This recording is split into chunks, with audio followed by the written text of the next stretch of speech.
Você passou semanas, meses e às vezes até ano para submeter um trabalho e, depois de um bom tempo, você recebe: seu artigo foi rejeitado. Eu sei, às vezes é até frustrante quando ocorre isso, mas eu quero mostrar para vocês 5 principais erros que eu vejo quando eu estou revisando artigo, quando eu estou publicando artigo, quando os meus artigos também são rejeitados. Então fica comigo que eu vou te mostrar esses 5 erros e geralmente o último é o que está mais em voga. Então pessoal, como vocês podem ver, já tem o primeiro aí de cara, que é a revista errada. Como assim revista errada?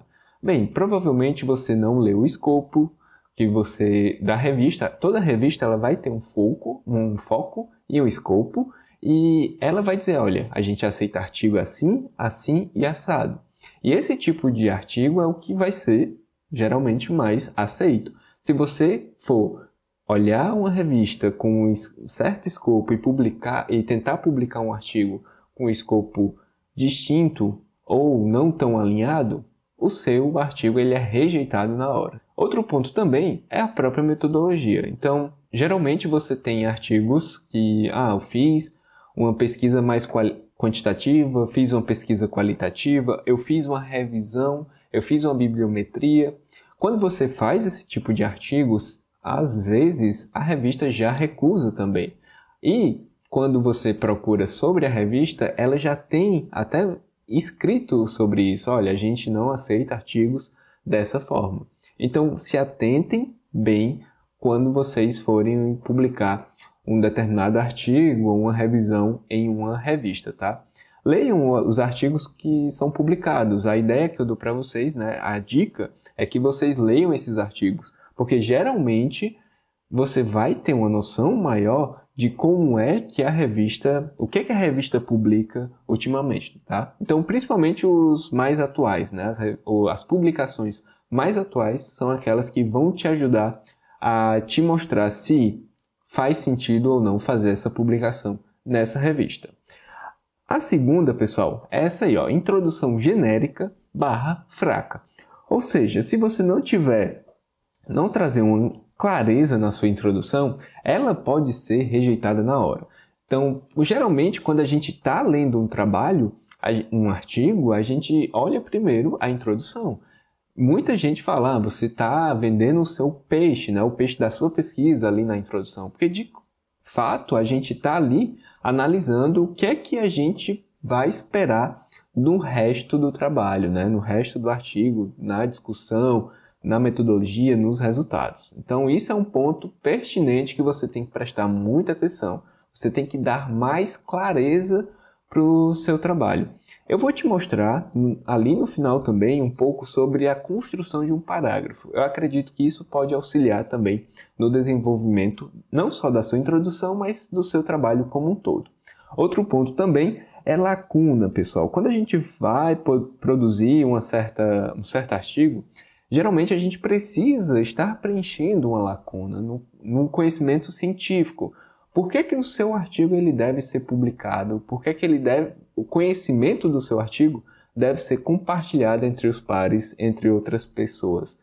Se você não tiver uma lacuna ou uma boa justificativa para fazer essa publicação, ele pode ser recusado, tá? Então, também é um ponto que você precisa avaliar bem. E eu vou dizer aqui para vocês uma dica, um acrônimo, vamos dizer assim, que é o CEPLO.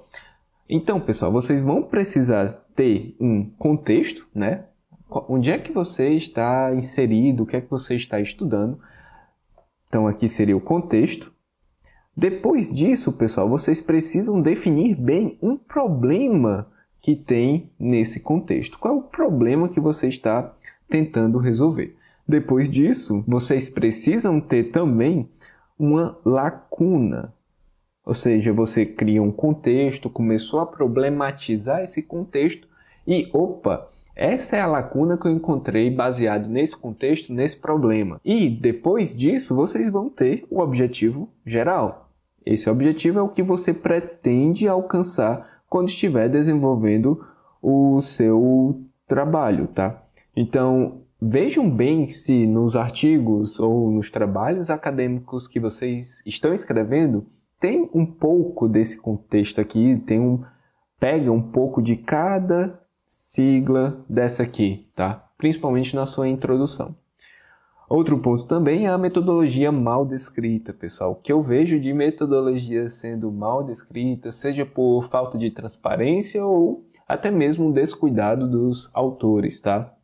Então, diga o que foi feito e por que foi feito. Não adianta só dizer, o trabalho foi feito via um levantamento.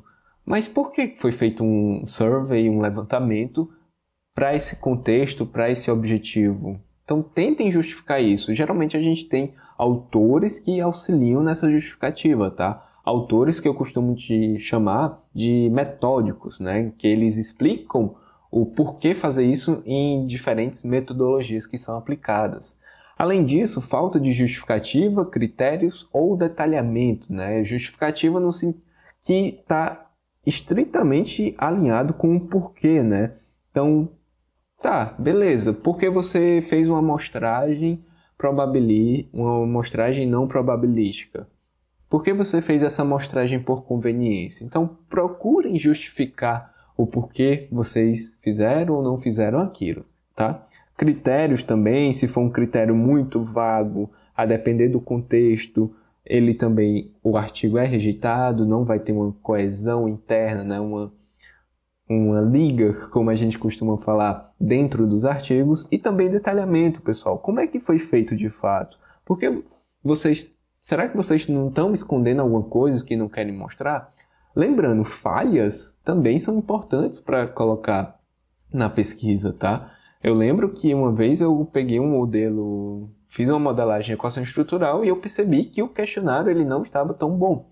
O meu questionário. Então eu fui honesto e disse, olha, provavelmente a ferramenta que foi desenvolvida, ela não atendeu o objetivo do trabalho. Então isso também é importante, dizer o porquê não foi atendido, mostrar os itens que foram utilizados para fazer a coleta. Isso também é pesquisa. E o que eu estou fazendo é mostrando, dizendo para outros pesquisadores, olha, não vai por esse caminho, porque eu fui por esse caminho e deu isso aqui, entendeu? Então, geralmente, pessoal, utilizem um checklist, né? Tem Prisma, Strobe, tem outros checklists que você pode utilizar para poder fazer, né, essas análises ou trazer uma metodologia melhor, tá?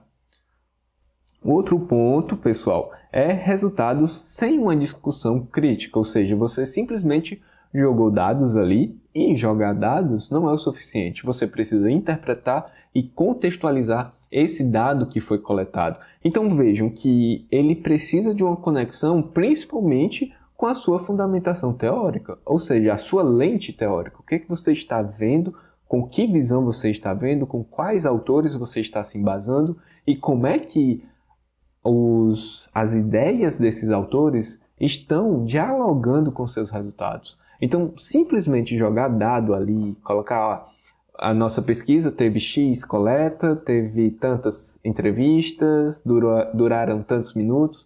Isso, são só resultados, mas qual é a discussão dos resultados com o que você apontou ali na introdução, que você trouxe de fundamentação e até mesmo como foi construída, né, no procedimento metodológico. Então, mostre domínio, tá? Mostre domínio que você realmente leu os trabalhos, você pensou, você analisou bem para poder construir a sua discussão, o seu core, vamos dizer assim, o seu principal fator na sua pesquisa.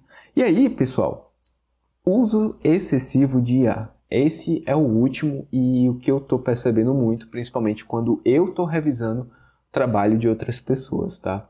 Bem, vamos todo mundo comigo, copiar e colar não é pesquisar, tá? Você simplesmente pegar um texto, um parágrafo da IA e colocar no seu trabalho, isso nem é pesquisa, tá? Isso pode até ser plágio, então tenham muito cuidado quando vocês forem fazer isso, tá? O que eu sempre recomendo é que façam vocês mesmos seus parágrafos e conversem com a IA para ver se aquele parágrafo tá bom. Então fale para ela ser crítica para você começar a entender por que o seu parágrafo pode estar bom ou pode estar ruim. Mas simplesmente utilizar ela para ficar gerando parágrafos, isso não é legal. E também é muito fácil de identificar, pessoal. Porque, como eu falei, todos esses erros aqui a gente percebe quando a gente está lendo o trabalho também que tem uma certa conexão. Você tem lá a sua introdução, você vai ter a sua fundamentação, sua metodologia, os seus resultados, as suas discussões. Só que se a gente vê um modo como está escrito na introdução, ou na própria introdução você vê que os parágrafos estão muito desconectados, a gente já começa a suspeitar que foi utilizado a IA em demasia, tá? Porque eu não sou, assim, o contra a IA. Não, pelo contrário, eu sou entusiasta, mas que a gente utilize de forma sábia, né? Não utilize ela como nossa substituta, certo? Então, tenham cuidado e sempre coloquem na cabeça de vocês que a IA ela é uma ferramenta. Eu tenho um curso que eu vou deixar na descrição do vídeo sobre produção acadêmica em IA, tá? Que aí eu vou mostrando um pouco mais de como utilizar a IA em si para produção acadêmica sem você pisar na bola, fazer algum plágio ou simplesmente fazer textos ruins, certo?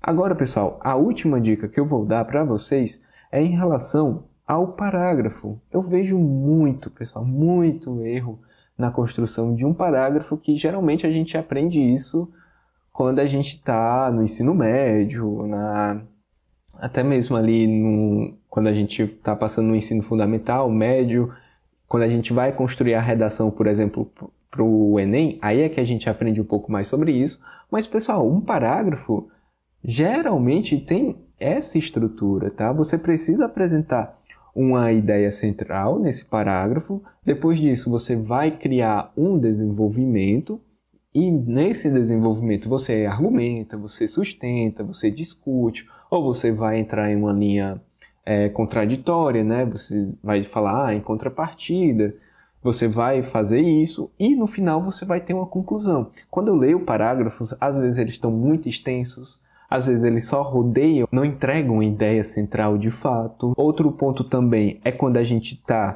teve esse parágrafo aqui, você escreveu um parágrafo, tá? Você escreveu aqui e no outro, pessoal, ele, ao invés de ter uma continuação, ter uma certa ideia aqui, ele pega uma linha totalmente diferente. Todo desconectado. Como assim, Patrick? Vamos supor, a gente está falando aqui de... Vou pegar minha área, tá? A gente está falando aqui de comportamento do consumidor, tá? E, do nada, a pessoa coloca aqui recursos humanos. Do nada. Do nada. Existe isso? Existe isso. A pessoa pode falar aqui de recursos humanos, perdão, de comportamento do consumidor, chega no final e do nada chega o departamento de RH. Então, isso acontece, tá? Claro, aqui é um exemplo muito esdrúxulo, mas acontece, tá? E quando a gente está revisando, os revisores, eles geralmente têm um papel de olhar com mais cautela, com mais esmero. Não é só uma leitura dinâmica. Não, a gente olha, a gente lê, relê e avalia frase por frase. Pelo menos era para ser assim, né? E a gente percebe essas coisas. Às vezes são sutilezas, mas outras vezes são discrepâncias, estou falando entre os parágrafos, tá? Discrepâncias gritantes que, olha, ou isso aqui foi feito por IA, ou foi muito descuido dos autores, enfim. Essas são as 5 dicas que eu tenho para vocês, para que vocês consigam construir artigos ou outros trabalhos acadêmicos melhores. E se você gostou desse vídeo, deixa o like, se inscreve no canal e compartilhe com as pessoas que também estão nessa fase de produzir trabalhos acadêmicos, tá? Então é isso e até o próximo vídeo.